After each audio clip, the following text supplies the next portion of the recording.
What's going on, guys? Welcome to the latest episode of Walk ID, brought to you for the fans, by the fans.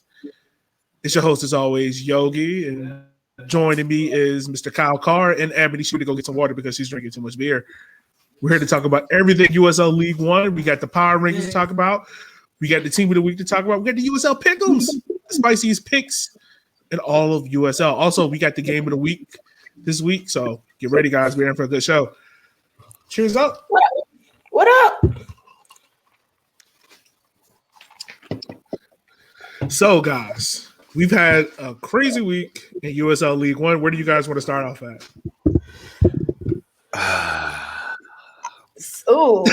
Cal, you can't start off with deep breaths like that.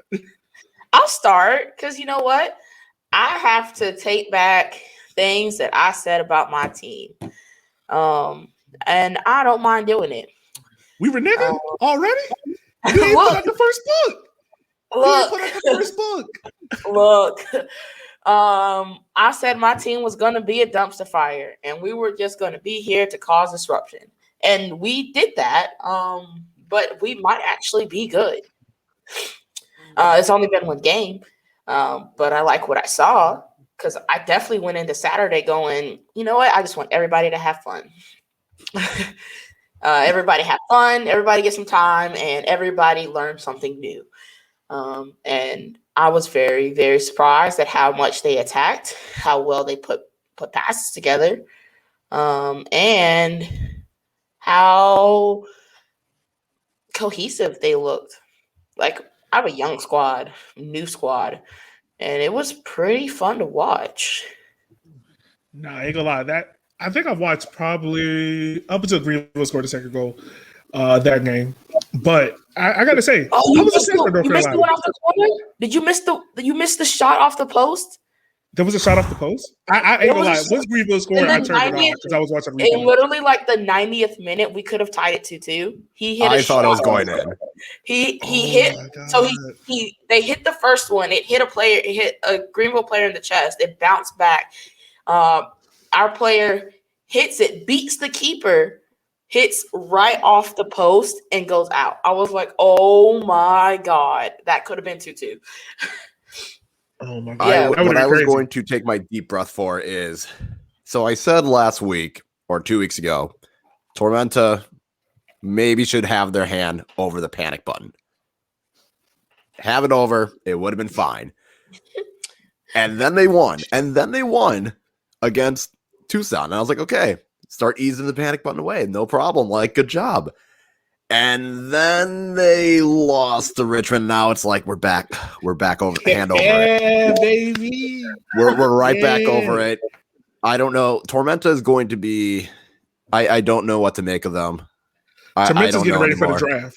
They're getting ready for the European Super League draft, number 1 draft pick, baby. I feel like they're tanking. This is like the tanking performance where you're just losing games. You got to win one every once in a while just so, no one suspects you of match fixing. I think that's where we're at with Tormenta. They are tanking, but you got to win every game every once in a while. Wow. So, since Kyle mentioned it, let's go ahead and talk about it since we've been 2 weeks. Greenville beat North Texas 4-0. South Georgia Tormenta beat Tucson 3-1. Richmond lost to Fort Lauderdale 2-1. Fort Lauderdale then lost to Union Omaha 2-0.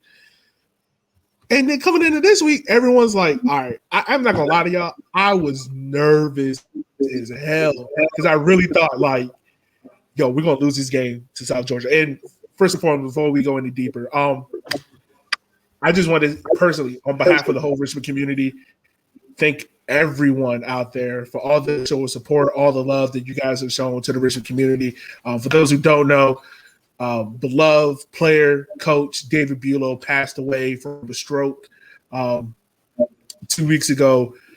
It has been tough, I'm not going to lie. Like, I've shed tears and they've shed tears. It's been hard, but all the love that's came in. Just want to personally thank you guys for everyone that called, checked up on us, see how we're doing. The amazing display that the Red Army did at the 10th minute. It's been all great, but yeah, wanted to just put that moment out there. Also, shout out the Red Army with their kit for St. Vincent Grenadines. Shout out for that as well. If you're able to buy a kit, Great job. I did not buy a kit because I already have one Richmond kit, and that's one too many. I made a donation, but I just want to give a shout out for that as well. Good kit, but I wasn't buying it. Hey, look, I was like, let me just give the money. Let me just give the money to the cause. Yo, so Ed, let me tell you, Kyle literally texted me. He was like, "Is there a way how I could donate money without buying this kit?" And I was really about to fuck him up and be like, "No, you got to buy the kit. You got to buy it." Because I ain't gonna lie to you, I have nothing Forward Madison, nothing. Maybe like a sticker on my laptop, but that's like up the flop. And that's it. I have nothing. I have not put any money into Forward Madison.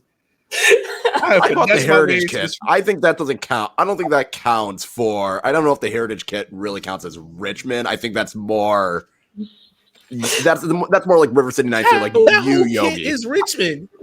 That whole kit is Richmond. But it was for Heritage Night. It was for Heritage Night. Like, it's a one-off. I'm a side with Kyle on this one. That you can't call that a Richmond kit. It was a culture kit. Yeah. Does it have the Kickers logo on it? But it's for the culture. It was for Heritage Night. But I already said that's my one. That is my one. I'm not buying anymore. Unless something happens to St. Croix or Antigua and you guys decide to do something with that, maybe I'll do it. But that's the only parameters. I'd rather nothing happen to those two islands. So Kyle, we got a question for you, dog. Are you gonna buy a Union Omaha joint? And which one are you gonna buy? No. Kyle, you got to be the kid connoisseur here, man. You got more jerseys than all of us. I have a line. Like I'm not over here buying Manchester United kits, even though they have some nice kits. Like no, I'm not over here buying like Benfica and Porto. I'm not buying Sydney FC. There are lines. There are morals. Oh man! All right, well let's go ahead. Always as listeners, you got any questions about this week games, the pick'ems, the power rankings? Drop them in the chat. Let us know. Also, if you hear the two lovely voices in the background, that is my mom and my wife. That's my wife's song. So yeah, let's go ahead and talk about a couple of these games. Richmond 2-0 win over South Georgia Tormenta. It was great. I do not hate Stan Van Gundy. It's okay, Sal, if you do it. It's okay.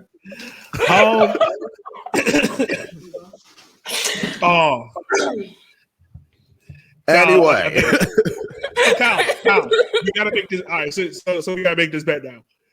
If Union Omaha, how many times do y'all play Union Omaha? I mean, how many times y'all play? Probably the same, like three or four. Okay, so if Union Omaha, this deal only works if Union Omaha sweeps y'all. You have to get the vault kit. Ooh. If they sweep y'all, you have to get the vault kit. If they sweep. What do I get out of this? What if Forward Madison wins 4? Then what do I get? Before we even do, what do I get out of this? So this is not like the Henny Derby where I win. I can win Henny. Like there's got to be something for it. So if y'all sweep, let's see. If we could get, I'm pretty sure we could get the Who Gives a Hoot guys on here. Because, they think they're the experts of USL League One. They have to get a Forward Madison kit and take a picture in it. I'll put it under consideration. Give me a couple days to think on it. All right. So we'll think about that. Jim said we'll take him a Lord. That's not a fair trade. How is it? That's worse. Taking the shot of Lord is much worse. Where? Yeah, I don't know why you want to do that, Chip. No, I don't. Anyway, matches. All right, let's get to these matches. So Richmond beat South Georgia. For those who didn't watch the game, literally it came down to the 80th minute because, as my co-host Matt said, the first 70 minutes or so, you can really bypass it. Nothing happened. I gotta say also this. I'm going to start the hashtag free Micheletto because that man is too good to being South Georgia's dumpster fire, man. He is too good. Then you had Omaha Moonshine. You know what? Keep going. I feel like Omaha Moonshine got to be corn liquor. It's corn liquor. So then we had North Texas versus Chattanooga. And this is the game that, if there's any game that really showed me North Texas, is this one, man. Like, I expected North Texas, after getting smacked against Greenville, beat down. Dumpster fire kind of game. Beat down. Play against the Chattanooga squad. And then, granted, Chattanooga's had a lot of time to review film, a couple of weeks to get ready. But I expected more out of North Texas. What about y'all? What you guys thought? North Texas is. I was surprised at how lethargic they've looked. They've looked second best, other than the Fort Lauderdale match, and even then, that could have easily have been a draw if Fort Lauderdale could have finished their chances. Like, they've just looked they've looked slow. They look lethargic. They just don't look like North Texas. It feels as though maybe, and considering how much time they've had to train, considering the talent that comes from that academy, I was thinking North Texas would be better, and they've defensively been ass. They have been terrible defensively. I was about to say, because looking at like the stats from this game, why the hell were there literally 3 yellow cards within 20 minutes? They're undisciplined. Like, they're like, a lot of Greenville score 4 goals on you. That's a red flag. Like, I don't know. Like, North Texas is looking bad. And granted, I'm sure Arturo Rodriguez and Pepe will show up and they'll go on like a 10-match winning streak and cause chaos. But yeah, right now, North Texas has been significantly worse. I think they've been the most disappointing team in the league so far. Yeah, they really have been. I mean, to not only get outshot by Chattanooga, also got to say, like, you dominated possession. Like, it's North Texas trait, but you never felt like any of those chances were something where they were going to get onto the end of it or where they were going to create another dangerous chance. Like, North Texas is famous for the rebound goal. You never felt like that was going to happen in this game. So, Kyle, you're absolutely right. North Texas is probably the most, outside of South Georgia, I don't even think South Georgia. Like, South Georgia, we figured their attack would be good, but their defense was still going to be questionable. North Texas would be expected to be a playoff team, and they're not looking like it. So I'm kind of the wild card here because this is my first year in this league. I didn't think Chattanooga, like, welcome once again. Got your cherry pop. Ridiculous, man. Based on like what I saw from last year, I expected North Texas to be better than what they are right now. Somebody made the comment that Chip made the comment that they were kind of butt at the start of the season last year. Not this bad. Not this bad. Yeah, like there's a lot of discipline not happening here. Like you said, like it looks like a team that just started playing together 2 weeks ago, which we know is not the case. So something's happening in North Texas. Is your hand hover? Should their hands be hovering over the button too? Not like South Georgia. I would say in North Texas, no, because North Texas has this history, like Chip and Kyle alluded to.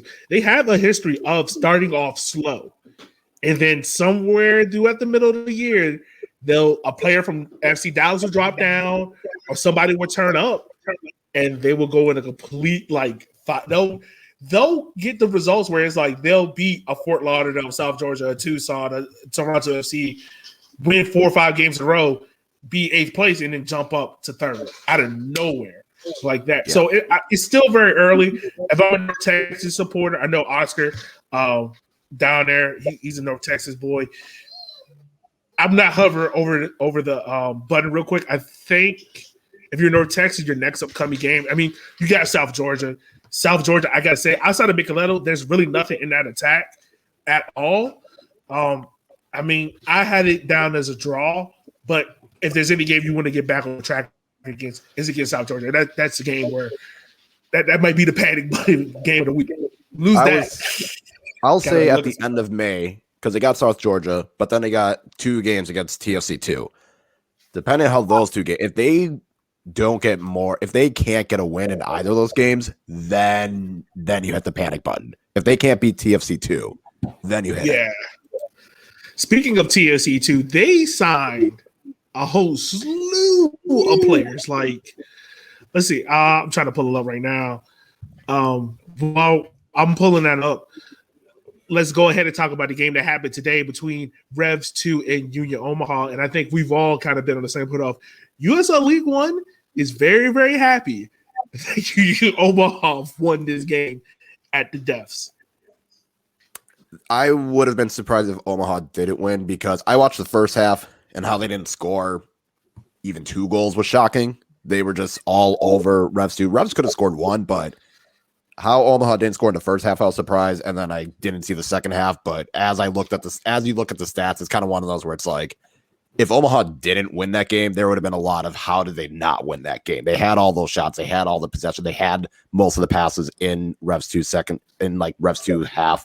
Like I said, I could be wrong, but based off of what I watched in the first half and the stats that I saw after the match ended, yeah, USL League One is very happy that their premier match is going to feature 2 teams that have not lost, that have not drawn. They've won all their games.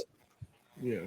So having watched this, watch them go into that game and draw, or it just be boring as fuck. I'm hoping it's boring as fuck. We'll talk about it later. I will have a funny, if that happens. Oh boy. Right. So I watched this game. I'm not gonna lie, I took a nap between like the 40th minute and the 60th minute just because I was tired. I took a nap. I'm not gonna lie. But I would say like Revs 2 midfield is fun. Like the backline of midfield is fine. And I think they have one of the better goalkeepers in USL League One. Like, I think if you put Joe Rice in South Georgia, I think South Georgia is probably a better team. I'm just going to say that. But the attack is toothless. Like, they can't finish a chance. They can't create a chance. They can't make a simple pass. They can't make a through ball. And I don't know if that's more so youth or just them not being used to that moment going against seasoned veterans, seasoned back lines. You get what I'm saying? They have one guy in Renix. He looked good. He's the only one that looked capable of providing any sort of attack for Revs 2. And I feel like that's been the case so far for them. Like, I feel like they don't have enough talent because, they don't have Firmino anymore. Like, they had him last year to rely on. He's not there. So I feel like Renix is the only dude there that's consistently able to be the biggest attacking threat. Yeah, probably so. I mean, also, let's go ahead and talk about it. I've already proclaimed it the goal of the week. Goalkeeper's assists are always going to be goal of the week to me. It was phenomenal. I don't care what. A goalkeeper assist is going to be phenomenal to me. Pretty much, like, and you can tell at that moment, like Union Omaha, I think Mims literally, he took off the front three, put in a new front three, and that's just talking about the depth of Union Omaha, where you can take off a pretty purposeful, very attacking front three and put on the likes of Hurst, Conway, and I forgot the other person that came on. But literally, Nuhu just takes the ball, punts it as long as he can, and look at the ball is going out of bounds. Hurst pretty much brings it in, and then he just unleashes a shot. And the way I thought Rice got a hand to it. Like, I thought he palmed it around the corner. No. And y'all got to look at it, man. I saw it. It's good. I mean, it is so far the best goal of match week 6. I will say that. Oh yeah. It's a so far goal. It is the best goal of match week 6.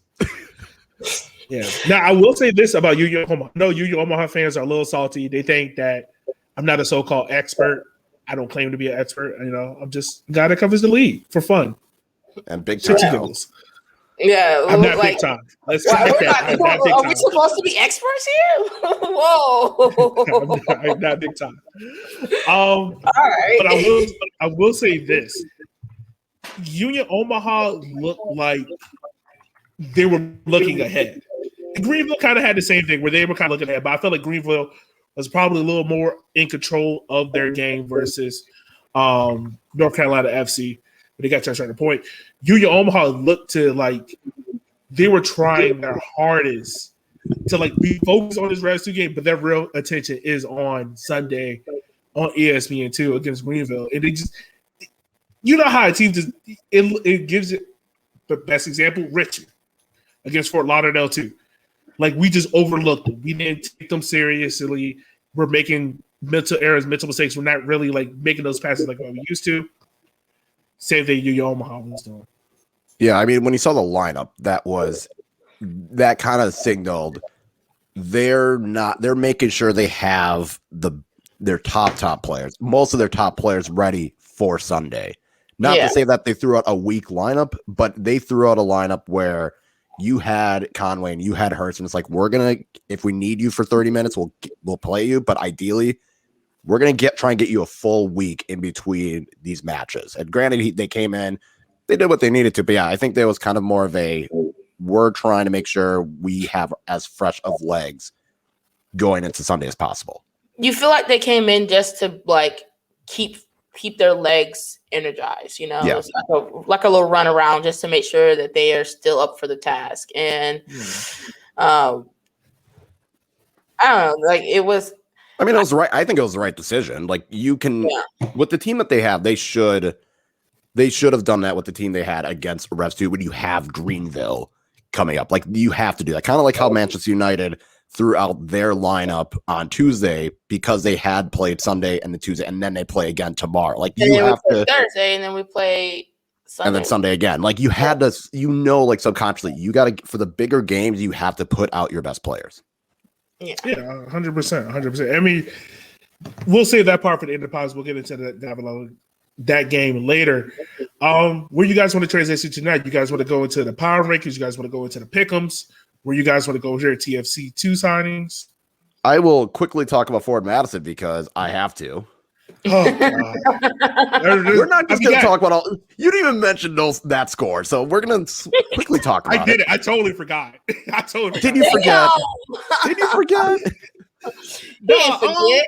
You're right. I didn't forget because let's talk about. We're going to start a new segment on this show called "Stupid Goal of the Week."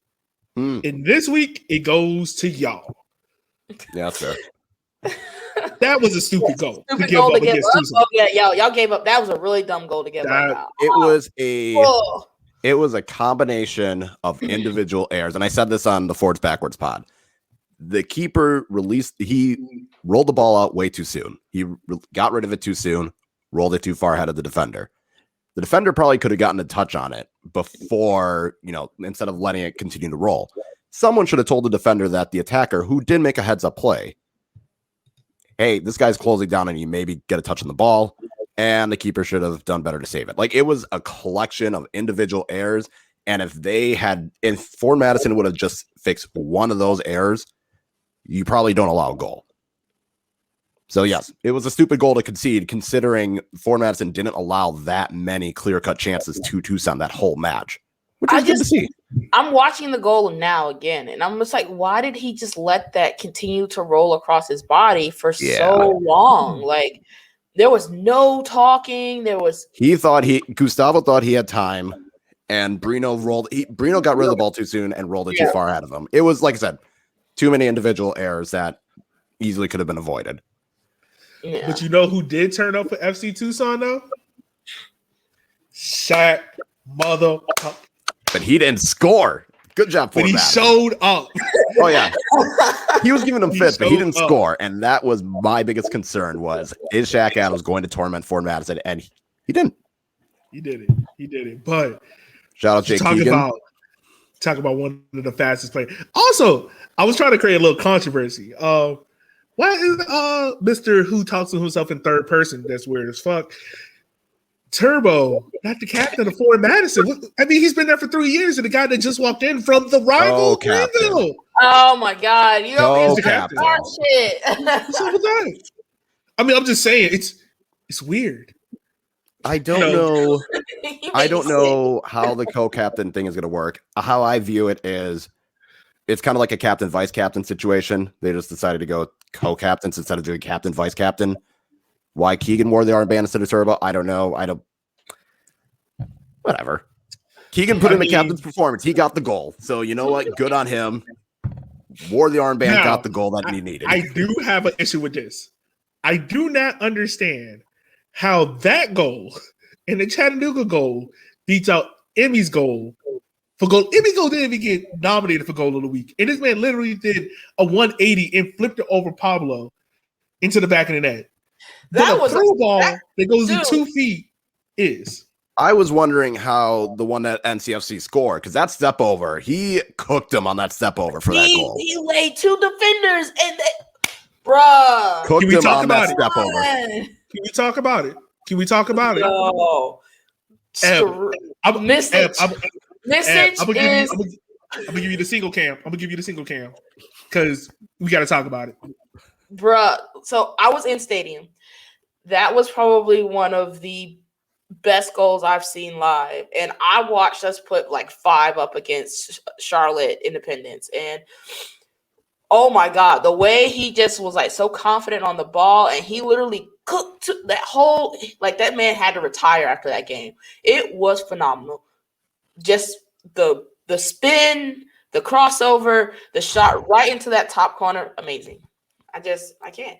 Yeah, that was, for me, that was the goal of the week. Just how he cooked him. He left him for dust. Oh yeah, no one had a chance. He left Dallas J hanging, which is rare. Like, oh my god! First of all, it was a beautiful ball in. I just love his like control.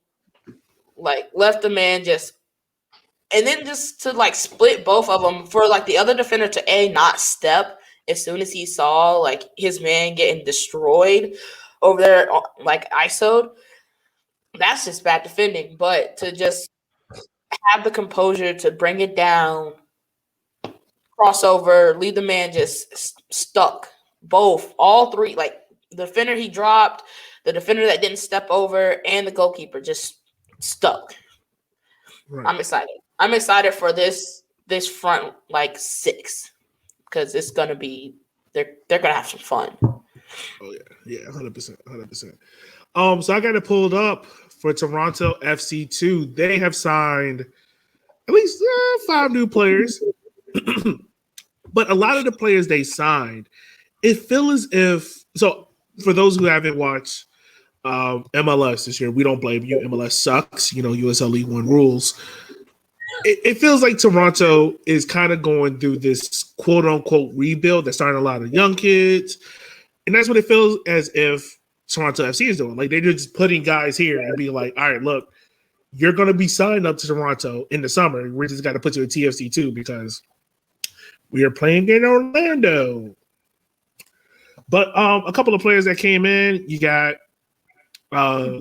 Luca, who's previously played in USL League One. He was a nice midfield player. They got a new goalkeeper, Talent Maps.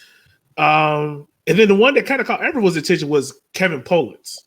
And for those who don't know, Kevin used to play in USL League One at Greenville, went to Hartford Athletic. And then when we saw that he went to TFC 2, we were all kind of just like, but why? And then we realized, like, oh, he's going to Toronto, but they just need to put him in TFC 2. Basically, yeah. I saw that and I was like, that doesn't add up. I don't know. And he was fine at Hartford. Like, he wasn't bad. No. So I was wondering, like, how does this happen? Like, what did you do? And it's like, oh wait, you're probably going to eventually be moved up to Toronto, like big time Toronto FC at some point down the road. And I'm sure it's going to be something like that. Yeah, you got to figure, because since Hartford is very close to Toronto, look at me using my history degree, I'm pretty sure there was a scout around that just was like, hey, this Polish guy's pretty good. Maybe we should look at him. You figured they bring him to TFC 2. So, I mean, this begs the question. We haven't seen Toronto FC 2 play yet. They are the last team to play in USL League One. They actually kick off, I believe, this up on the 22nd, correct? Yeah, not this Saturday, but the following Saturday. Yeah, against North Texas. I mean, we won't be able to cover the game. We'll cover the game after they played it, so we'll get an idea of how this team played. But what are you guys expecting out of Toronto too? The baby leaves. Shithousery. I honestly don't know what the hell to expect, because it also depends. Like, is someone like Schaffelberg going to go back down again? Like, it seems like he's pretty much set with like the main squad, like the senior squad. So does he come down kind of similar to what FC Dallas does with North Texas? I don't know.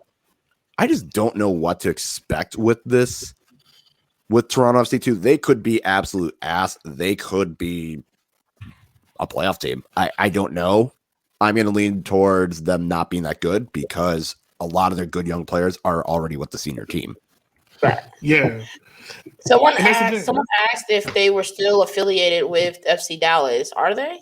Or is Who, this North their Texas? Yeah, they still are. It's basically their academy. Yeah, but they're probably the best ran 2 squad. Yeah. Out there. Other than like Red Bulls 2. Like Red Bulls 2 and North Texas are like 1 and 2. Like they're significant. They're just. But Red Bulls 2 hasn't. Red Bulls 2 ain't been Red Bulls 2 since Tyler and them boys. But that's what I'm saying. They left. It's still Red Bulls 2 is still better than most Red teams Bulls out 2 there. is still pretty good. Like they're not an ass USL sure. championship team. It's not like Sporting Kansas City 2 or Union 2 or like Loudoun United. It's not like any of those. Yeah. Matter of fact, Kyle just brought up a good not you, Kyle, other Kyle that just put a comment. He just made a very good point about Toronto and about their schedule coming up. Like they're looking at their June schedule, man. They were rude. They were like, "Oh, you want to start late? Oh, yeah, you might be in the Manchester United schedule." Ryan, 3 games. Why are you bullying TFC 2? It's literally you bullied Tormenta last time. Now you're bullying TFC 2. Like, why are you bullying them? Hey, Kyle, it's time for another meme.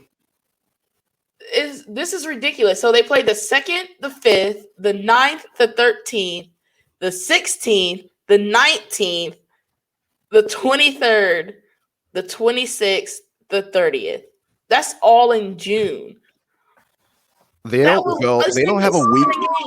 They don't have like a week between games until after that July 9th. Then they play on the July 17th.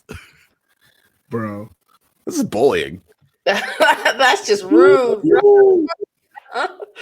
Yo. This is so unnecessary bullying. I'm gonna ask y'all a question, man. I'm gonna ask y'all a question. How many points are they getting in the month of June? Let's see. Well, let's see who they play. So on the month of June, okay, let's see. They play Union in the chat. Omaha. Put down how many points you think Toronto FC2 gonna get? They could do something against Tucson, maybe. Well, they got the back-to-back against Tormenta. But then they play South Georgia on the 9th, so they could at least get a point there. Well, that's after like a stretch of like a shit ton of games. So that's like that's the 3rd game. You remember, like they still have 2 games in May, so they have to play. No, they have 3 games in May. They have to play the 22nd, the 26th, the 29th, and then they play the 2nd. So they literally play like the 2nd, then the 5th, and then the 9th. So they're literally going to drop all those points. Also, are they only playing 3? They're literally only playing like 2 teams. They're playing Tormenta and they're playing Fort Lauderdale in the month of June. That's it. They're not playing any. They're playing Tormenta and Fort Lauderdale, and that's it. Yeah, they play after Tucson. After Tucson, then it's Tormenta, Fort Lauderdale, Tormenta, Fort Lauderdale, Tormenta. Yeah, Kyle, do it again. Guy, repeat with it. They're going to get points from one of these fucking Tormenta games, and they're going to get points from this Fort Lauderdale game. One of these Fort Lauderdale games, so they're going to come out of this with maybe 6 points. Yeah, I was thinking 7 or 8. I was about to say maybe 8. 7 or 8 seems reasonable. They'll get a win in one of these Tormenta games. They'll get a win in one of these Fort Lauderdale games, and then they can probably get a draw out of the others. Yeah. So 8, I think at least 8. 8 should be their benchmark. They should aim to get at least 8 points, and maybe they still have an outside chance at sneaking into the playoffs at the end. All right, so the over-under is going to be 7.5, 7.5? Yep. 7.5. I'm going over. I feel 10. I'm going to go 10. Oh, so you got faith. Okay. I don't have faith, but I also just I feel like they're gonna catch. They're gonna catch Fort Lauderdale because I feel like against Fort Lauderdale, if you can just avoid stupid mistakes, you can win. And they're gonna catch South Georgia off guard. I mean, we just don't know what the hell this team's gonna. I'm gonna stick with. It'll be over, but it'll be 8. Is what I'm saying. Yeah. Yeah, it's going to be very, very close. So also we had some kind of interesting fan banter going on between Union Omaha fans and Greenville and El Patico. Well, not Greenville, Forward Madison fans in the derby that no one cares about. We're pretty much this is between those two. We ain't part of this. Wait, but they want y'all. They want y'all. They want the trifecta of love, baby. Nah, this is not a menage a trois situation. No, absolutely not. You ain't with the Illuminati. Oh. All right. You. It's just you. It's Richmond. That's it. Richmond ain't going. We lose to Fort Lauderdale. And that's it for me. R.I.P. Lansing. Oh, but we all. So Greg Hurst pretty much said that he wants to have a chug out with Turbo. So I'm going to ask you guys. What? Who do you guys think win in a chugging contest between Turbo and Greg Hurst? I'm going Turbo because Turbo. I heard something else. And I was like, what do they want to have? They want to have a drinking contest. I got you now. I'm here now. It was just like excuse me? What did I get myself into with League One? This sounds weird as hell. Is that... I don't want it anymore. You can have it. This is USL League One After Hours, brought to you by Trojan Condoms.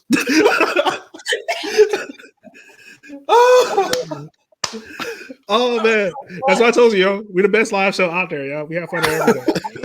But yeah, man, who do you think wins in the chugging contest between Turbo and Greg Hurst? First of all, I don't know if y'all saw Greg Hurst coming onto the field today, but I need homeboy to get bigger shorts. Damn near looked like he had on boxers today. Like them jeans were tight. First, so I can only go off what I know, and I know Connor is very good at chugging beer, so I'm gonna go Turbo. So Turbo looked like he pairing with a beer belly. All right, let's start up there. You gonna leave Turbo alone? I will stick with Turbo because the beers that we've given Turbo are not just like, a Miller Lite, a Busch Light. It's nothing like cheap beer.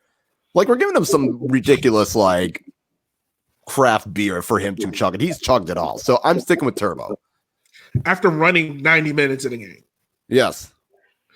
And so Variance was not necessarily running. It was kind of more of a nice lead. It was a light dog. So let me ask this question, Kyle. So you mean the guy that represents everything about Forward Madison? You guys did a video about coming back to the club after he thought about retiring. Can't wear the captain's armband? Just saying. Wow. Just saying. Wow, he over here trying to be NCFC. He really trying to be NCFC. You don't need to have the armband to be a captain.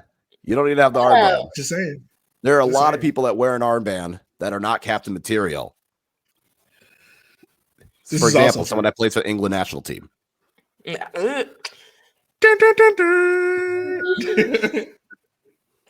Just saying. I mean, I need that. You're gonna need that. I'm just saying, there are definitely people that have an armband that aren't captains. He's not wrong. Did it get shady in here? Is it sunny? Is it cloudy with overcast? Ooh, let me drink some water. Let's go. All right, man. Well, we about to transition into the League One power rankings brought to you by USL League One. What you got? Because Chip said that we're next if he can convince his wife to come to a random small town. Raleigh's not random; it's the capital. I'm gonna say, what is this random? Like this ain't Tormenta. Like this ain't Statesboro, Georgia. This is Raleigh. We have a professional team here. Three professional teams here. Wait, who's the third? Wait, hold on. We're technically professional. No, who's the other two teams? Courage? You got Courage and Canes. Oh, I didn't know. Okay, I didn't know Canes. So I keep forgetting Raleigh. the Canes are in Raleigh. Yo. I swear, I keep forgetting that. They're in Raleigh. I thought they were in like Charlotte. I thought they were in Charlotte for some reason. Wow, okay, I'm cutting this mic off. I don't care about hockey. Like, I don't care what Chance the Rapper tried doing. I'm not going to do that hockey. Okay.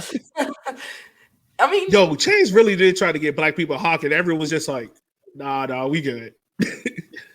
Carrie is Chip, don't worry. I don't respect Cary either. So it's okay. the quicker I can get out of Cary and into my own stadium, praise be to Doso, the better. So don't worry. You're not alone in that. Look, I just need y'all to do this J. Cole Tifo. That's all I need. Hollywood Cole. By the way, yo, hey, let's take a minute to talk about it, dog. Hollywood Cole dropping on Friday. Fight for it. I love Mr. J. Cole. I'm ready for the new. Did you guys see the freestyle that he dropped earlier today? No, what? Son. Yes. Cole in that bag. Cole in that bag. I will send it to you after this recording. I don't know if we can play it on here because copyrights and all that. But I will send it after. On a non-monetary. Yeah. But whatever. If you want to sponsor us, please sponsor us. Yeah, I'll gladly play your shit if you sponsor us. I just don't want us to get copyrighted. So I'm ready for that new album, the new Corday album. I'm ready for that one. I did listen to that. That was good. I did listen to it. My language. I'm hyped for that one. Look, none of that matters. Hollywood Cole said he dropping Friday. Just know, I'm listening to Hollywood Cole. I got a 2-hour drive and an hour flight, so it's about to be the only thing in my headphones for a long time. The blunt's about to be in rotation, baby. Hollywood Cole back. He's strong. It is only 9:24 at night. I'm gonna need you to stop with your late night shit, okay? All right, I just texted it to you, so after this you can watch it. But okay, cool. Just know, Fit Kit Fridays. I'm using a Hollywood Cole line. Yeah, I gotta figure out what jersey to wear for Fitted Kit because I know what I'm wearing. I think I'm down to like my final non-excess Liverpool or Forward Madison. I have one last kit. I may have to. Well, I have no gas here, so I was about to say I can go hit up a couple Rosses tomorrow. No, I can't. There's no fucking gas in North Carolina at the moment. So I heard about that. I was like, is that something that's happening in the South, or like what the hell's going on? Yes, man, because somebody hacked the pipeline. Gas here in Richmond damn near $6. Ready to start selling cocaine just to get up the block. Jesus. Irritated my soul, man. Did not know this was happening. I thought this was just an Atlanta thing. I did not know it was all the South. No, it's literally the whole pipeline goes from like Louisiana to like fucking New Jersey, and fucking no gas anywhere near me. Well, actually, there's one gas. And nobody can hack Sally Mae. Sally Mae like Fort Knox. No, I need y'all to get right, focus on the things that matter. Right. I got student loans. Hack that. Yeah, I get pipelines and shit, but pay off a house, pay off houses, pay off student loans. Like, look, come on. Like, help me help my future. Stop fucking around Dogecoin and gas. Right. Okay. Struggles. We'll come back. We'll come back. Let's go and hop into these power rankings, y'all. So pretty much USL dropped them. As always, we have no idea who did the power rankings. I think does anyone actually do? Oh, it's Murray. He does the power rankings. Murray, if you're listening to this, we need you to come to this podcast and defend some of these power rankings, buddy, because I got an issue. Yeah, it's trash. Hot trash. I haven't looked at it, but let me look at it. So you got Toronto FC 2 at the 12 spot. Of course, they haven't played the game. Revs at 11. That's fine. The offense looks dead. Fort Lauderdale's at 10. They dropped 4. They were 6. You pretty much just had a subpar performance by most of Fort Lauderdale players. You can't do that against teams like Omaha. And Omaha and Fort Lauderdale are two different types of teams. I expect that. North Carolina comes at 9, which I'm fine about. Like, even though, North Carolina comes at 9. Yeah, no. South Georgia's at 8. That's how I know it's disrespectful as fuck because it's the next one. It's the next one that's more disrespectful. Right. Yeah, Tucson is 7. They went from 10 to 3. How do you fucking move up? Bruh, my power rankings look different than this one, and mine are right. And they can get fucked. And we reaching with that one. It's Swaggy P, the 3-point shot. He just turned around like this and miss it. Yeah. Whoo. This is why he said. What else is disrespectful? Number 6. We're going to get to that one. So Tucson, he literally said Tucson might be disappointed to come away with a point at the leading at home, but they need a bit more of their attacking players to support Derek Kofi's contributions on Saturday night, They which got is a goal true. off of dumb errors. If anything, I'm more upset that Forward Madison didn't win, not that Tucson drew. Like, they did not, again, Tucson did not have that many clear-cut chances. Yeah. They had 3 shots on target. One of them was a goal. Tucson was lucky to walk out of that game with a draw. Yeah. They were lucky. And I'm not even trying to be biased. I'm trying to be unbiased here. Forward Madison could have had 2 late goals to get him a win. Gebhard had a cross that he just missed, and there's a scramble in the box that went over. Tucson was definitely on the ropes in the second half. Facts. At 6, you got North Texas. They dropped down 1 from 5th. I'm okay with them at 6. I think if you rearrange, if you move North Carolina up to 7, the 6th spot, would be fair. I think that's fair. I think North Texas right now is anywhere between 6 and 7. Maybe you can make a case for 8, but I feel like 8 is pushing it. South Georgia's got to be lower. FC Tucson got to be lower. Bring North Carolina up. Richmond's at 5. We move up 2 spots. Pretty much, I'm fine with that. I think 5th to maybe 4th. How the I ain't trying to cuss. How is Forward Madison 4th? They somehow benefited because of all the other earlier matches and everyone dropping, like Richmond dropping because of their loss to Fort Lauderdale.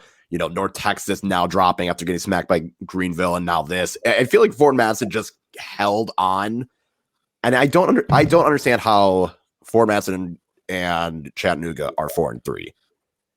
I kind of get Chattanooga being 3, but I figured they would be more. I feel like if I was going to rearrange it, I would still put Richmond at 3 because the Fort Lauderdale loss was bad, but Greenville, they were in that game. They just, again, greatest 2-footed goal to score on your own net we've ever seen. And they still got 2 other wins. While Richmond, while they did beat North Texas, we were just saying maybe North Texas isn't that good. He's got to have some fire week because goddamn, I'm saying. And So maybe this it's is because he thought Madison should have won that game is why they stayed at 4. That's my only guess. Okay, so But if then, he thought but that case makes it's sense. big. But then you can't put FC Tucson at 7 and say like, No, I if agree. Tucson finished at 6. You get what I'm saying? Like that's weird. Because Like, Tormenta Richmond needs to be 9. Tucson should be 8. Actually, Tucson should be 9. Tormenta should be 8. North Carolina should be 7. So I have my power ranking. It goes Toronto at 12, Tormenta at 11, Fort Lauderdale at 10, Tucson at 9, Rebs at 8, Texas at 7, NCF at 6, Madison at 5, Kickers at 4, Red Wolves 3, Omaha 2, Greenville 1. So I had yeah. I had TFC 2. I have Toronto 12, Revs 11, Fort Lauderdale 10, Tucson 9, Tormenta 8, North Carolina 7, North Texas 6, Madison 5, Chattanooga 4, Richmond 3, 2 Omaha, 1 Greenville. I can't disagree with you, Kyle. I feel like you have to win in order to move up to be high. Like you have to get wins. If you don't win, you shouldn't be either ahead or move up more than a team that, you know what I mean? Yeah, no, most definitely. Because the weird thing about this poll is, like, Chattanooga already came in this poll at 3. It hasn't even played a game. Again, benefit from everyone else, like Richmond dropping points, Tormenta falling, you know, all these other teams, North Texas, like all those other teams losing, moved Chattanooga and Madison up. Yet, surprisingly, North Carolina wasn't one of those that moved up, though. I don't know what this, I was confused. That's why I don't give a shit about power ranks most of the time. Well, we know this much. The top 2 are probably the best 2 teams in USL League One at this point in time because they've shown everyone what the real business is. Well, when you are undefeated and you've won, and the manner in which they've won some of their games, you have to put those 2 at top 2. Yeah. Granted, it's early. I'm still pissed about that PK. But it's okay. That's fair. But I don't know. I feel like looking forward to this weekend. I mean, obviously we have the match, El Patico, whatever you want to call it. But some of the other Saturday feelings. The Drake FC, the Drake Derby. I don't know if we can call it a Drake Derby since Toronto's technically in the league as well, but whatever you want to call it. Madison's anti-fan ticketing policy.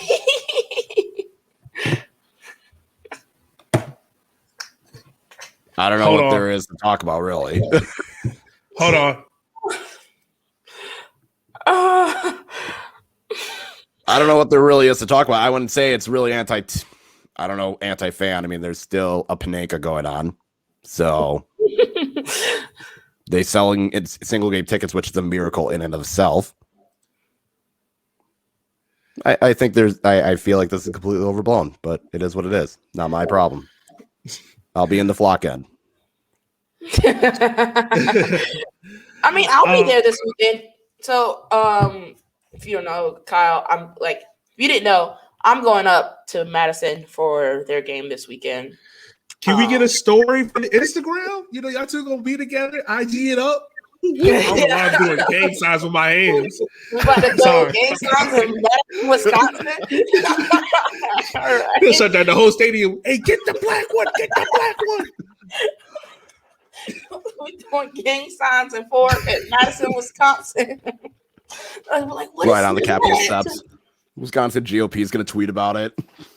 There's too many black people at the stadium. We got to shut it down. Shut it down. That was an allotment of 3. We're at 5. Go get it.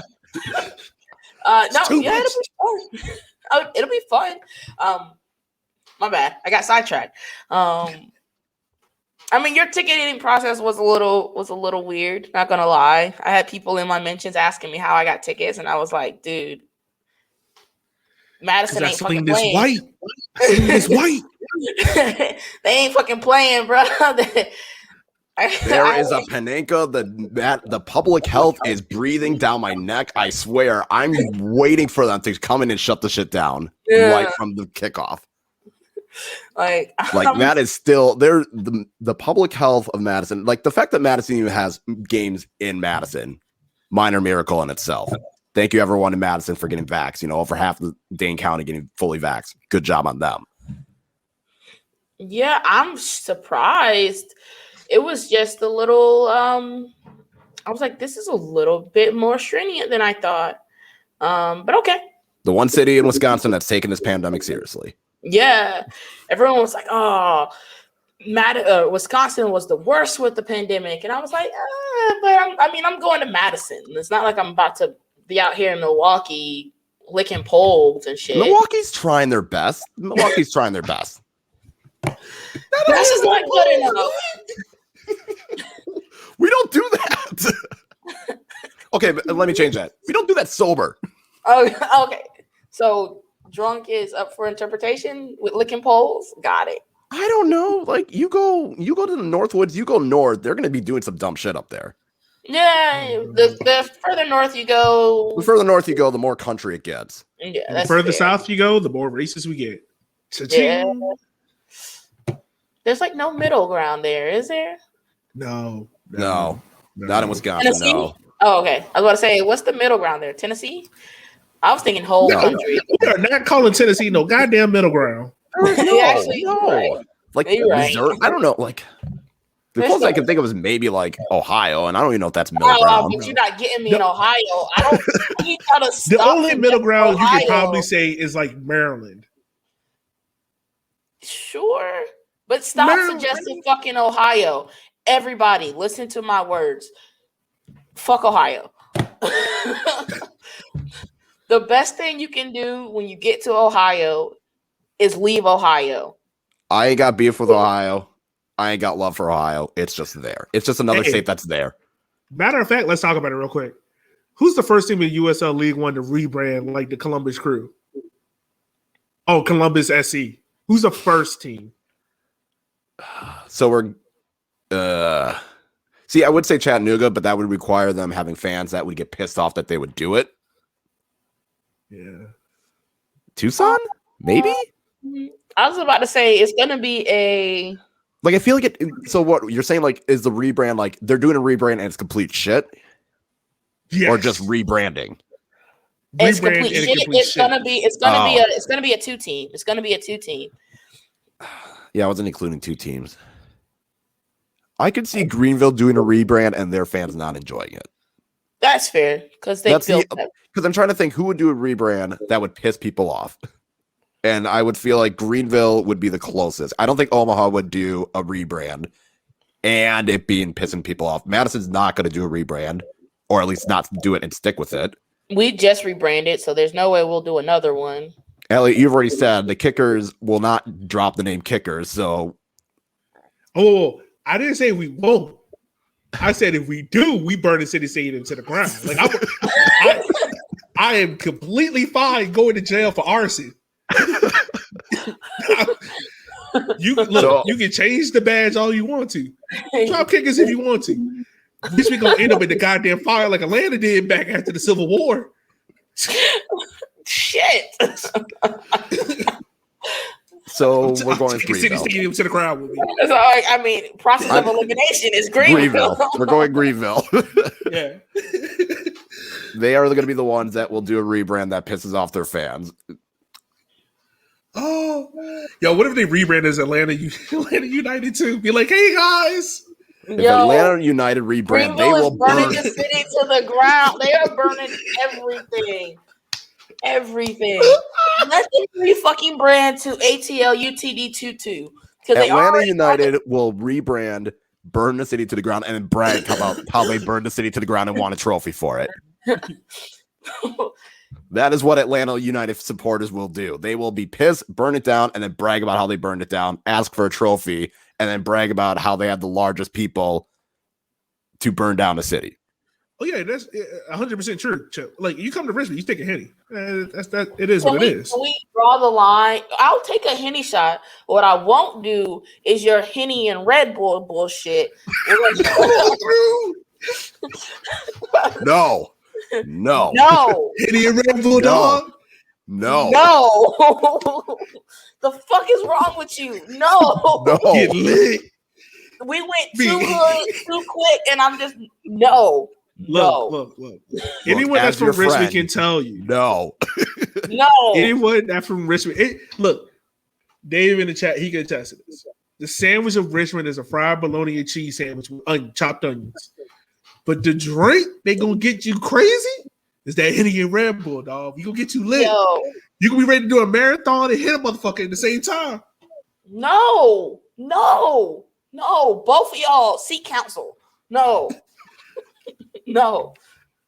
You can do one or the other. You can't do both. You can do one. Exactly. You can do one. You can do the other. You will not be doing both. No. I'm damn sure I'm not doing both. You got to do both, man. Equal parts Henny, equal parts Red Bull. No. Be turned. I'm trying to get to the match and then get home. Yes. I don't know how I survived the watermelon. I don't know how I survived the watermelon at the last Henny Derby. I'm making it home and make it to the match, damn it. You gotta be lit, man. You gotta be lit. So outside of that, yeah, look, Dave is right. You gotta keep the universe balanced. You know how you balance it? You leave the crazy motherfuckers that drink Henny and Red Bull over there, and we'll stay over here, and that's my balance. See, if you want to get litty, oh God, follow me on this. You got a shotgun. So this is going back. I already don't days. like where this is going. Let me finish. Okay. So back in my college days, where I was, at a man of Virginia State University, which, by the way, I start grad school classes in the summer. So I'm gonna be super busy. We used to do this thing where we would shotgun a beer. After you shotgun a beer, you would shotgun a blunt. After you shotgun a blunt, you would do a double shot of Henny and Red Bull.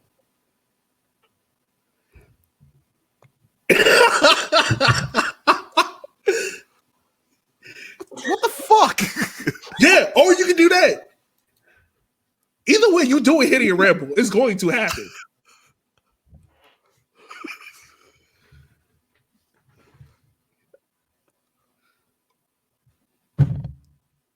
What? Yeah. Just what? I mean, you die. Look, man, you're going to see Jesus regardless. Do you want to see Jesus sober or lit? Which one? I'd rather see Jesus lit. I'm not seeing them regardless. You do that, and then they gonna be like, how you get up here drinking that bullshit? And no, You'll be going to hell faster than Lil Nas X on that stripper pole in his music video. Yo, facts, right? No, this is wrong. And I'm gonna tell you right Why now, are there the so beer you many shotgunning of is you? the public beer in Richmond, a PBR. You're shotgunning a PBR. Yes, fine. PBR got you all day. Yeah. Gladly.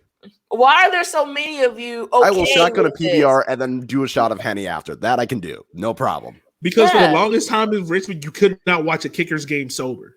So we had to get as fucked up as we But you can to don't watch need these to games. go to those legs. There are other options. Tequila is This right just there. became- Like this became rum an is AA right there. meeting. This just became an AA meeting. What the hell is wrong with you? You didn't need to go this hard. Like, this motherfucker came in and said, I got moonshine right now. Let's go. The pregame. I'm like, hold on. Moonshine sounds like the least. That sounds slightly a better idea than Oh Henny no, or Red no. Bull. So yo, one time, like another quick story. We'll tell you. We gonna get into the rest of the stuff. But another story. So, homeboy John walks in a hospital. I'm not gonna say his last name, but John works in a hospital. John comes to the tailgate with. So Richmond had like his own moonshine distillery called Bell's Out. He takes a GoPro to it and walks around the whole tailgate. It was like, take a shot. And like people are like throwing these back. Bulow comes out there. And this is why I love Bulow so much, man. Bulow comes out there. John puts the bottle in Bulow's face. Bulow's like, I have a game to coach in like an hour, right? John was like, yeah, but the season sucks, so take a shot. Bulow takes a shot. We win the game 2-0. Best story. That is a great story. Yes. I mean, you kind of make it interesting, but I'm still not. I mean, I'll do the moonshine shot before I do a Henny and Red Bull shot. I don't. Yeah. It's a lesser of two evil situation, though. Yeah, it's literally like, do you want to die here or 2 hours from now when you're fighting the hobo down the street? I can't believe I have to sit here and listen to you say which Henny one and is Red Bull. Which one is which? Bro, I don't know why y'all acting like y'all ain't. Man, trust Look, me. I Y'all come to drink Richmond Henny to with my coffee at 8 a.m. like a respectable person on a minibus. That's what I do, okay? So I don't need hold Red on, Bull for my hold on. caffeine. How is that respectable? But me drinking Henny and Red Bull is not. Wait, what? How is that respectable? What? His It was coffee? an eruption tour. It was the right decision. It's fine. Yes, you put the some blood Henny in your orange will get you coffee. messed up. Do you not? Yeah, Henny Do in the people not do that? coffee. Who hasn't had a shot? You get in some the Henny coffee? White instead of doing Bailey's or Kahlua. You just put Henny White. I know. That's how I know you're a dad. Yeah, goddamn kid stressing me the fuck out. Yeah. When your kid Right. when your kid wakes you up at 6:30 in the morning, that you got to do it. Oh, that second kid's gonna make me do it at 5 a.m. in the morning. That's gonna be great. Oh yeah. All right, so we got team of the week this week. You got Akira adding goal. You got Vader, and for Union Omaha, he's the player of the week. Magales is the other defender. Usmana. You got Garcia, Morel, JP, Derry, Emilio Sazagi, McLean, and Villaboas as your team of the week. Anyone you guys felt like that should have been in that wasn't included? I feel like the North Carolina player, his name's escaping me, to score the goal should have been in. Miss Seach. Yes. I felt like he could have got included, but yeah. I'm actually trying to think. Do not try to pigeonhole Jake Keegan into this. No, I will not pigeonhole Jay Keegan because even though he got the goal, he did not get as much service as he probably needed to. So I can't do it. But I can't super argue most of these. Like I feel like it seems pretty straightforward. Yeah, I think I would take off. I think I would take off Derry Corfy and put in Mystique. And that's probably it. Yeah, maybe. You can't cook someone like that and not be in the team of the week. That is true. And his goal that he scored, again, the goal that he scored was a collection of errors. Like, good on him for making a heads-up play, but it's not like he was significantly better than anyone else on the pitch. Well, I just happened to be on Twitter during the show. Yo, if anyone's going to make memeable content, it's always Union Omaha. Like, they will meme the fuck out of something. Oh, God, now what? I'm going to retweet it so people can see it on the Walking 90 page. It's hilarious. All right. Should I be so, no. All right, let's go and get to the spicy part of the page where half of Nebraska is ready to kill me and ready to blow up my DMs come Sunday. Like I said, I'm not an expert. I'm just the guy that they were like, we need a black person to pick games. How about you? So I became that talking guy. So yeah, we got the USL Pick'ems this week. The 3 games that they had with North Carolina, Madison. Pretty much you had 2 people go forward, 1 go North Carolina. I went for the draw. That was my lock of the week. Like I said earlier, I don't care how many goals y'all score. I just needed to be a draw. Second game, we had Greenville versus Omaha. Everyone picked Greenville. Only one person did it as their lock of the week. And then North Texas, Tormenta. 3 out of 4 with North Texas. I went for the draw. No one had it as the lock of the week. So what you guys think about the games of the week they has? Do you think there's another game that should be included? You know, what about it? I mean, well, I don't know if another game should have been included. I feel like when I look through the other games, it's like, no, those were probably the right picks. Yeah. Hold on real quick. Kyle. Unless you really want Revs 2 and Chattanooga. Oh, yeah, no. We're good. That could be. Yeah, we're good. Kyle, what's my thing to everyone that starts following me on Twitter? I always tell them, follow me at your own risk. I be chilling until I not. Piss me off. It's going to turn into a different person. Oh, God. You be chilling until Grant Wall gets into your mentions. Yo. That's a conversation. I was like, he really tried it. Oh, shit. I just keep firing shots at Grant Wall, and it's You know nothing, Grant Wall. That's still one of the best scarves I've ever seen in my life. I agree. I don't claim to be a Soulja Boy mixtape. And first of all, thank you for saying I'm like Soulja Boy because y'all always gonna remember me no matter how shitty my dance moves are. Wait, are we slandering the dance? Are we slandering Crank Dat? Hold on, first of all, is Soulja Boy more known for Crank Dat or swag surfing? Because I believe he's more known for swag surfing.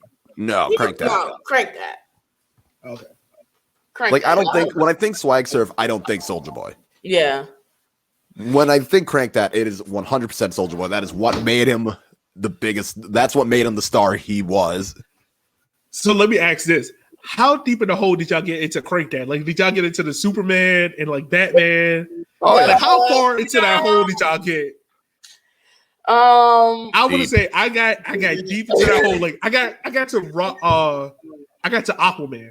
That's how deep. Yeah, that's pretty deep though. Like there was, I hit every Marvel character there was. I think. Did he reach into DC? Yeah. I did not. No. I couldn't get that far in. Come on now. There was like 16 of them. It was like a trapped in a closet series. I was not a confident enough middle schooler and freshman, sophomore in high school to get that far. Can I just say this? And I understand how bad of a person. First of all, disclaimer. I understand how bad of a person R. Kelly is. Don't think I don't know that. But there was a period in time before I knew who R. Kelly was. I used to turn on BET at 6 o'clock for 106 in Park to watch Trap in the Closet. There was like another installment every 2 weeks. And I'm like, Trap in the Closet used to be our stories. You know when your grandparents told you, be like, oh, I got to watch my stories? Trap in the Closet was my story because I had to see how he got out that closet. He got out the closet by episode 6, but I'm like, why are we on episode 23? We're still going. Why? We're still going. Why is there 2 more closets? and like, there's how many bed. guns are in here right now? Like, what's going on? There was 2. There was 3 closets. A guy hiding under the bed. A girl in the other room. I'm like, what's happening right now? I shouldn't be able to find that. And like, no, there is not an R. There's not a league on R. Kelly joke somewhere. Hell no. We have standards. We have standards. There's a line. No, sir. R. Kelly and Bill Cosby. We ain't touching them. No. Nah. This is the one black podcast where we are not touching them motherfuckers, all right? But I will say this. I can't say the same thing about them, but there's your one. I will say this. I feel like Chattanooga sells Jello at the games.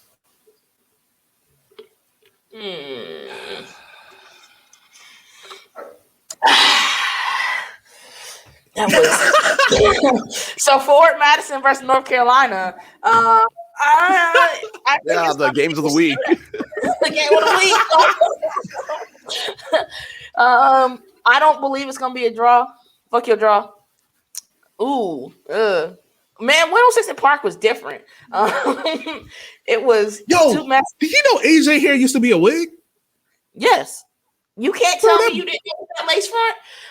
No. It's definitely going to be like 3-3. That was a whole lace front. Come on, y'all. Where's your wife at? Bro, I was so disappointed when I figured that hair was a lace front. I was like, you mean to tell me? You couldn't tell that was a lace front? As I gotten older, I look back and it's like, oh, duh. When I got older, it's kind of like a moment. Yeah, in the moment, no. But as I got older, it was like, oh, yeah, I can see that. Kind of like when Carlos Boozer was trying to pull off that bullshit. Remember when LeBron painted his hairline? Come on, y'all. Carlos Boozer did that. Carlos Boozer did that. Come on, y'all. Like that. But no. You can tell the difference in LeBron money and Carlos Boozer money. Because Carlos Boozer started dripping. Yeah. Like once he started sweating, he had a new hairline. He was starting to have bangs. We got distracted. All right. Who do you guys think is going to win Madison? Well, I'm not going to have y'all pick that game because both of y'all playing in that game. But why should people turn in to watch that game? I mean, it's going to be fun. Like, if you missed the Carolina game, like, we have some very young talent that's fast and hungry and want to get the business and want to get the job done. So they're gonna run at their back line, and it's just gonna be fun to watch. What else are you gonna watch on that Saturday? There's no other matches that Saturday. Oh, he went the cynical route. I went. Well, hold on. That's reason one. There's no other match. What else are you gonna do at 7 p.m.? Second, yes, I think there's going to be a lot. There's going to be some good attacking from both teams. Both teams have young attacking talent. I mean, besides Jay Keegan he's not young, but everyone else on Forward Madison's attacking young, good talent. I think both teams are. How do I explain it? I feel like people are overlooking. I feel like some people are overlooking both North Carolina and Forward Madison.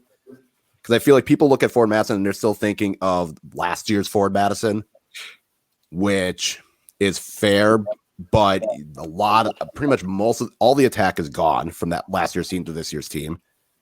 And what I will say is when Forward Madison went down, they actually looked capable of scoring a goal to equalize. That's not something you could say last year. So both teams are going to go with a little bit more attacking intent. It's going to be in Madison again. So fans are going to bring that energy again. Something that, if you watch Forward Madison matches in 2019, it's not going to be that same level, but it's going to get to that level. And I think with the midfield is going to be where I'm curious because I don't know. I'm still not sure what North Carolina midfield is going to be like. So if we can get Nas back, Nasby Al-Badawi, he will definitely help with like the turnovers that we were seeing a little bit. Yeah. Versus Greenville. And I think that'll help calm some of the younger guys down and get the attack moving. moving more, and I think that will definitely help NCFC move past forward. Especially because Eric Leonard likely will not play for Forward Madison. So who they bring in, I don't know if they're going to go more attacking. I don't know. Depends on if Carlos Gomez was match fit, I would have said he would be in it, but I don't think he's going to be back in time.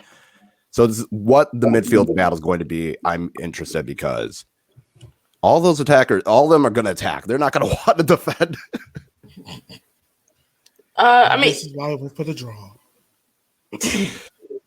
Let's see. So we ran a 3-5-2 versus Greenville. Mbaye is really good. Matt's flick is big as fuck. I did not expect that. He is huge. I was surprised. We've got both Nelsons in there.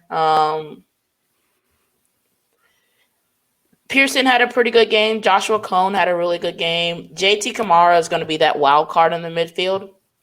I guess midfield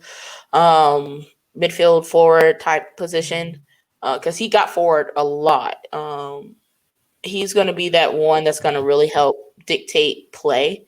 And if him and Nas can get on the same page, they're going to be unstoppable, in my opinion. Let's see. Like as long as Misic, I'm always gonna say his name wrong until like he goes back to fucking Philly. As long as he can keep his form, like he apparently was really good in preseason. He came into this game and scored a goal. He was good up front. I want Robbie Cristo to be a little bit more vocal. He is like the veteran he was kind of the veteran that was out there essentially. And he didn't really do a lot of talking, at least from my vantage point. So I want to see him get more involved in the attack as well because he's good. He's a big guy up front, and I think he can either be that Abby Wambach player that just flicked balls on to like Alex Morgan, or he can be the Carly Lloyd and then just waste the roster spot. So yes, it is U.S. women's soccer references. Yes. I'm hoping. I like how you had the peak and the floor. Yeah, there's U.S. agent, baby. Carly Lloyd is U.S. agent. Yeah.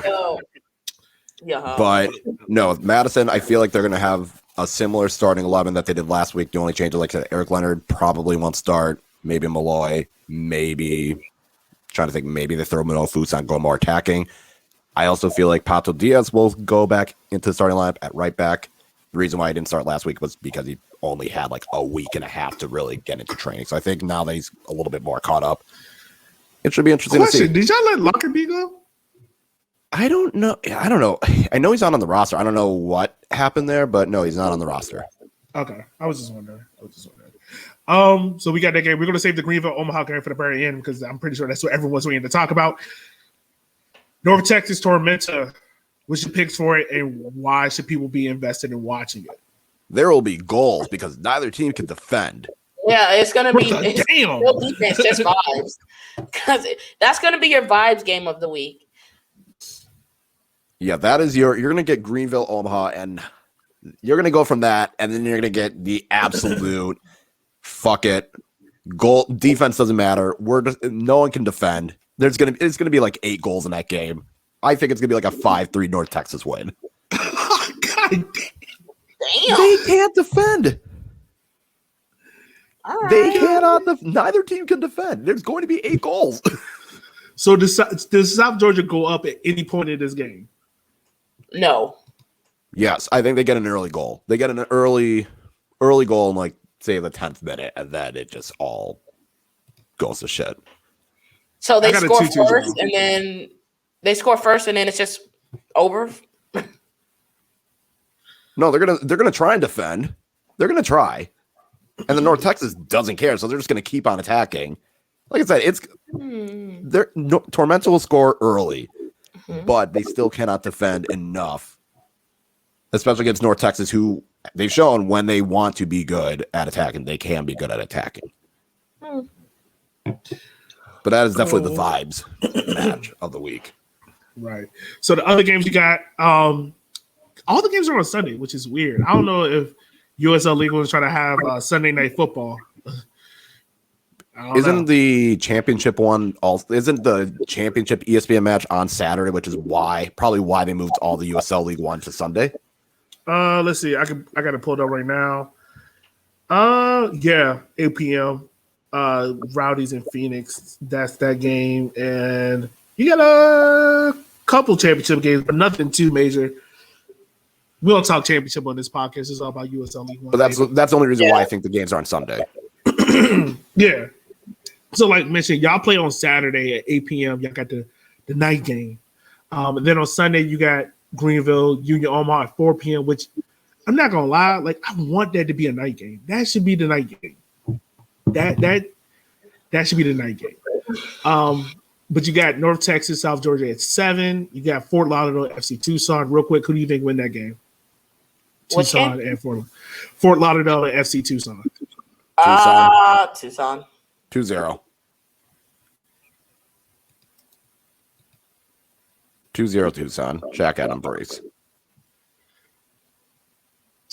I'm gonna go FC Tucson. I think FC Tucson gets that game over Fort Lauderdale. Did you give a prediction? I feel like Ab is struggling with this. She's like, I don't want to pick this. No, I didn't know. I was trying to think. Like, I was thinking Tucson, and then he went with scores, and then he went with players, and I was like, "Fuck!" You don't have to do all that. I thought he said Tucson. Yeah, Tucson. Fort Lauderdale couldn't hit the right side of a barn. What the fuck? They couldn't hit water from a fucking boat. I'm not about to put stock in them. Like, what? So yeah.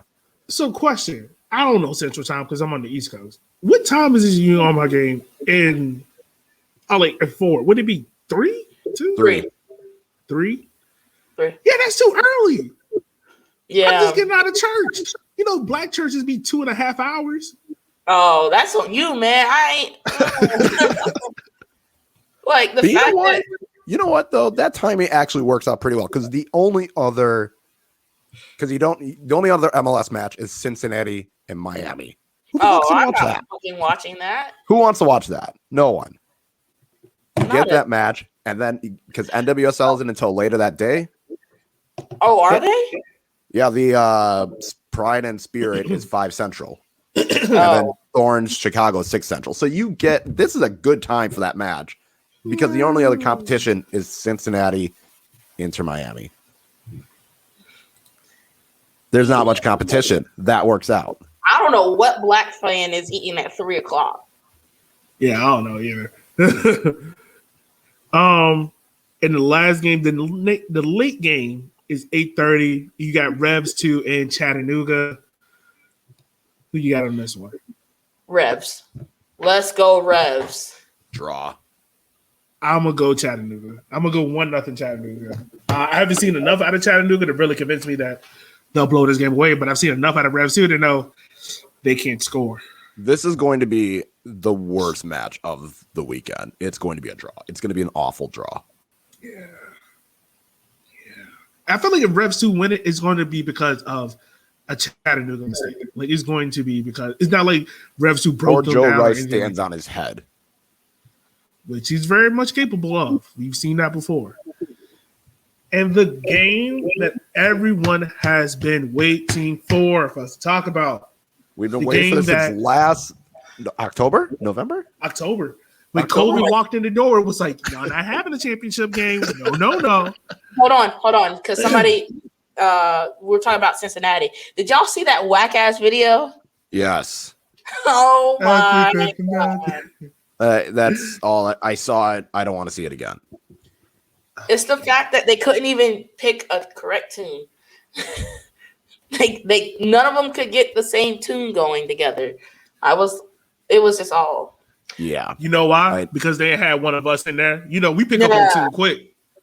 Because I was like, come on now. Look, Dave would tell you in the Red Army, if we sound out too, I will stop Red Army. It'd be like, hey, start that again. No, we not. But damn, if y'all excited. y'all gonna start this shit over. That will not embarrass me. Not up in here. So no, it was seen. It doesn't need to be seen again. No. All right, we can talk about it now. Yeah, man, the game that since y'all two are gonna be drunk as skunks up in Madison, I'm gonna be doing a spaces for it. So be on the lookout for that around 3:30ish, like a pregame show for that game. So feel free to hop on Twitter so we can do a little pregame show for that game because it's a big, big game. Like we said in the pick'ems, everyone picked Greenville. I actually forgot that I picked Greenville. And I'm not gonna lie to you, because she asked for them a week in advance, and I was like, I don't know. Greenville, I'll take them. But it's not because I think, huh? No. Oh, my fault.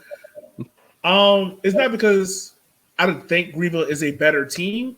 I just think home field advantage is going to play a part in this game. And I think Greenville is sold out, COVIDly sold out for this game. I think that's a big advantage. Like I would have picked Union Omaha if this game's in Union Omaha. But it's going to be interesting to see. I will tell you this. USL got it half right by putting this as the game of the week. I mean, putting this game on national TV. The second game, they should have done two. It should have been the Henny Derby. I'm just going to say that. Should have been the Henny Derby. But which Henny Derby? That would have been a tough question. Which Henny Derby? The last one. Yeah. Okay. The last one or the first one. Either one. You could have gone. Yeah. I'm going draw. Here's my issue. I feel like this is going to be, in the Prem where you have, City United or City Liverpool or Liverpool, like when you have like those big club matchups and you think it's going to be this spectacle. I feel like it's going to be, but it ends up being just a draw. Like both teams don't want to lose. They play like they don't want to lose. And I feel like that's what's going to happen. I wouldn't be surprised if either team won, but I feel like it's going to be a draw. It's too close for me to think one or the other is going to win. And I feel like both teams are going to go in with we don't want to lose this game. And no one's going to be happy. So I'm saying draw. I think it will still be relatively entertaining. I just don't think it's going to be this high scoring or like high octane match. I think it's going for those that follow USL League One. It'll be interesting to watch, but I feel as though it's going to be a draw. See, I was going the same way as Kyle. Like this game it's the marquee game. Everybody's hyped for it. And that's exactly what's going to happen. Like when United and Liverpool come together and it's like, oh, this is going to be the big game. I'm very, very positive that the Thursday game is going to end in a draw. Like you're more confident than me. So, it's kind of like that. It's like neither team wants to be the one to lose. Like they want to be the last one standing. So they're going to play conservative. It's either they're going to play really conservative to try to catch one or the other on the counter, or they're just going to say no defense, just vibes, and they're going to run for 90 minutes. And see, I think it's going to be like, I think Greenville gets an early enough goal and then just decides we're done. We're not going to, because that's what all Greenville will do. We get the goal. I mean, they did it for us. Like they got that. They got that early play. The only reason they had to break out more is because we scored. So then, like in the second half, they had to push more. But as soon as they got that goal, it was literally all NCFC attack again because they played Park the Bus FC. They played Park the Bus. But so Omaha has the attacking talent to get that equalizing goal if they were to concede early enough. Yeah. Right. And see, and that's the thing. That's the thing between Greenville and Union Omaha. I feel like, I mean, granted, you can't prepare for the unexpected. You can't prepare for like a lazy back pass, things like that. I think what this game comes out to is literally the coaches and who prepares their team more for the moment. Because let's be real, this is the first game that is broadcast live nationally on ESPN2. So we're gonna have big soccer Twitter talking about it and acting like, oh, we covered this league so much, like they don't, because we're the three that cover this. Also respects to Ira and Jason, the original OGs. I think, my bad, Harks has been in those national spotlight games more, going back to times at FC Cincinnati, going back to DC United days. Mims has not. And no shorter than Mims is a fantastic head coach. But it just depends on what coach prepares their team more for the moment. Because both teams going into this, you could tell they were thinking about this matchup. Union Omaha didn't look like themselves against Revs 2. Greenville was lucky not to walk out of there with a draw against North Carolina FC. So it really just comes down to which team is more prepared in the moment, which team can focus for 90 minutes and get the job done. And I think the player, I really feel like the X player for this game, I think this game is going to be winning the midfield. And it just depends on whose midfield can dominate more in dangerous spaces. And that's what it comes down to. Because, Kyle, you're right. Greenville does a fantastic job of pretty much score a goal and we're parking the bus.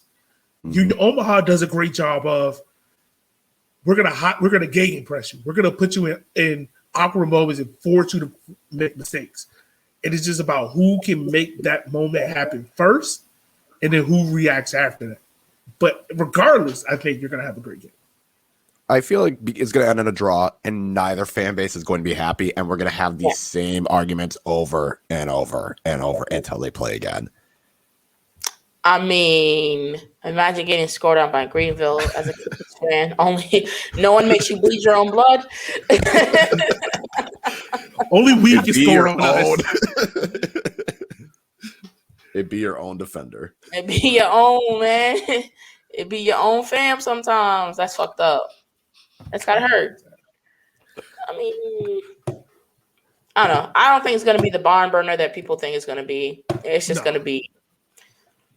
It's not gonna do Portland versus Gotham type of hype, but it's still gonna be entertaining. But it's gonna be 0-0 or I guess 1-1. Sure, we'll go 1-1. I'm thinking 1-1. It's good for the league, though. It is good for the league to have a naturally televised game. Yeah. I'm just really hoping that. I mean, Grant, I'm going 3-2. I feel like the reason why I say 3-2 is because I feel like there's going to be a goal at the end. Because if it's 2-2, J Bills have showed it. He showed it in this game. He's not afraid to put on 3 attackers and be like, the goalkeeper's going to be the extra center back, and we're going to go for this win. And I feel like Greenville does just enough to catch them on a counter and score a late goal. I just don't know if Greenville is going to want to try and score 3. Yes, they scored 4 against North Texas, but as we've seen, North Texas is not good defensively. So I don't know how much of that is just a little blip. I don't see them pushing for like you said, I don't see them pushing for that much attack. They're very comfortable in their 1-0, 2-0 wins. I just watched it happen. John Harks will be fine with a draw. Mims, I don't think would be fine with a draw. Harks he would be okay with that if he sees a score and he's like, you know what, F it. I really feel like Union Omaha has more to gain from this. I think we're all right. Union Omaha has more to gain from this because they want to prove, not only did we beat you in the regular season last year, we should have, granted, it was on their own fault while they got COVID, but we should have been your own recklessness. But yeah, we should have been in that final to play you at your home turf. And I feel like they have, I wouldn't say necessarily a chip on their shoulder, but they want more to prove. I don't think any team walks out of this looking worse unless it's a blowout, like a 3-0 blowout. Which I highly doubt. Yeah, which I would be very shocked. I think Greenville has only thing to gain from this is they can say, hey, we knocked off the second best team in USL League One. We're 4-0, heading into our next game. Like I said, I don't think any team can walk out bad for it. Yeah, I mean, Omaha has more to gain from this than Greenville, but I just That is a good question. Riley, real quick. I just want to know, because I wasn't that we never got the story. Where did the positive test from Union Omaha come from? Was it because of like not recklessness? And maybe that's incorrect or wrong. But was it because of, y'all just clinched championship, someone went out for a drink and just got it?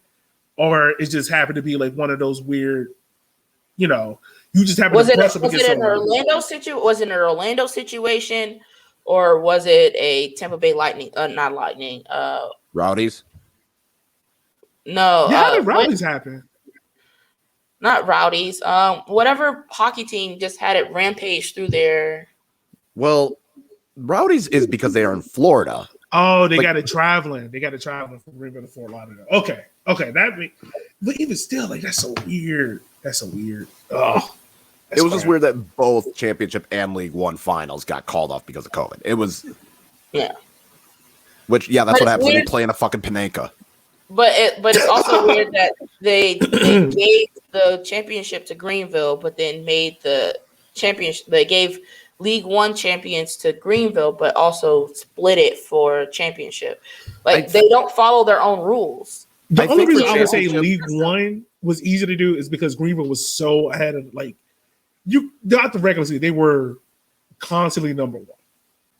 Where I feel like if USL Championship, I don't think they should have had I don't think they should have had a title game. I think if you just tell people at the beginning of the year, we're just going to do a Western Conference champion, Eastern Conference champion, that'd be it, then so be it.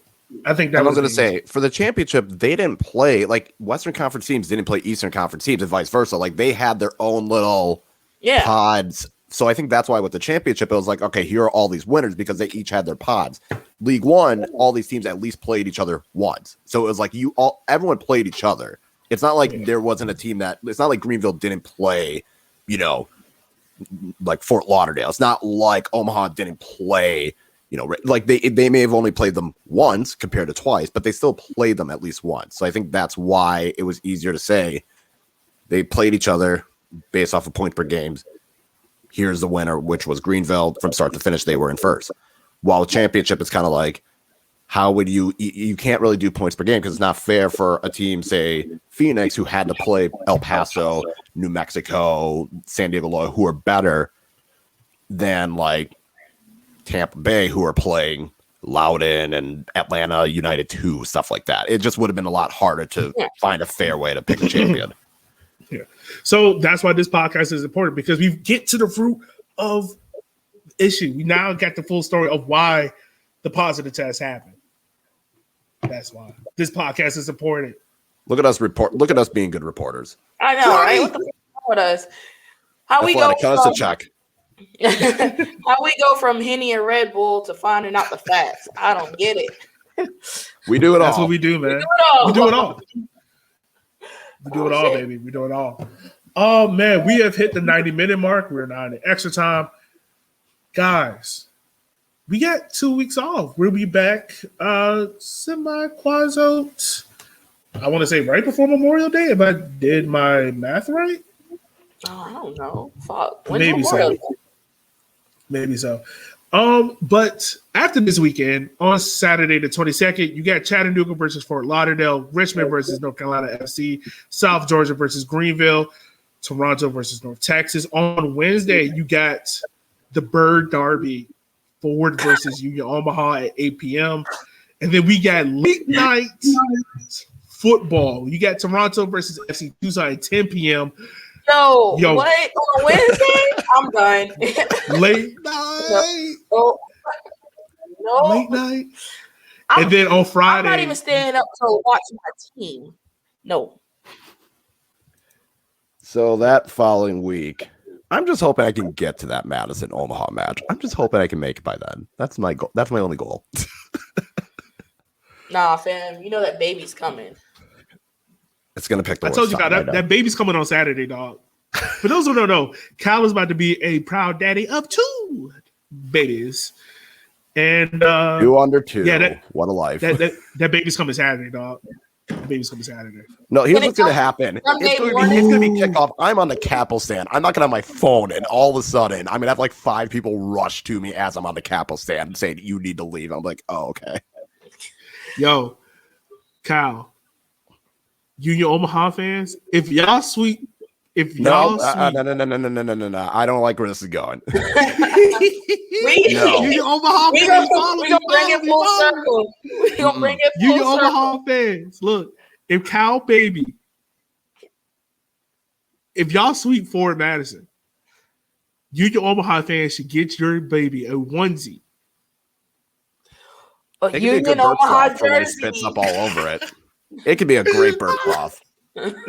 That's gonna be great for all the spit up and vomit and shit. That's I can this tolerate before that or a little after bit the more. Union Omaha win. Oh shit! I got you can take that up with my wife. It ain't happening. You want to take that up with her? Good luck. Good luck. Hey yo, just imagine He said, "Pass her the mic." Just that name is set. That name is already set. You want to try and change her mind? Be my guest. You're gonna fail. Excuse me, son. Why is your name Union? Because my dad was dumb enough to make a bet. I do a lot of dumb bets. This is not one of them. So, just so everyone is aware, we have our tickets for Forward versus NCFC now. So we will actually be in the building. Let's go. So unlike other podcasts, we are going to be giving you guys behind the scenes, some drunk footage, maybe possibly if we remember. Yeah, we'll try. It'll be drunk. I'll be drunk from 1 p.m. Friday to 9 a.m. Sunday before I get on my flight. So let's go. Let's go. So anything else from you guys before we wrap up? Get your vax. Yes, please get vaxxed. Golly. That's all I got. And if you're already vaxxed, you are a fucking winner. You're doing the right things. Remember, still wear your mask, wash your hands, wipe your ass. And tell your friends and family to get it. Was that one of the 3 W's? All right. I'm ready for that one. Look, some people out here don't wipe their ass, and they got to. Wipe your ass. Wipe your ass. Why is them from the man that bought you Hennessy and Red Bull?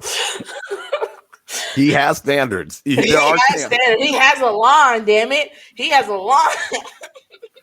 Wipe your ass. With that being said, guys, we will catch you guys in 2 weeks. Remember, as always, like, share, subscribe, share with a friend. You can catch us on all podcasts the day after. We love y'all. Be easy, be cheesy. I'll let you guys later.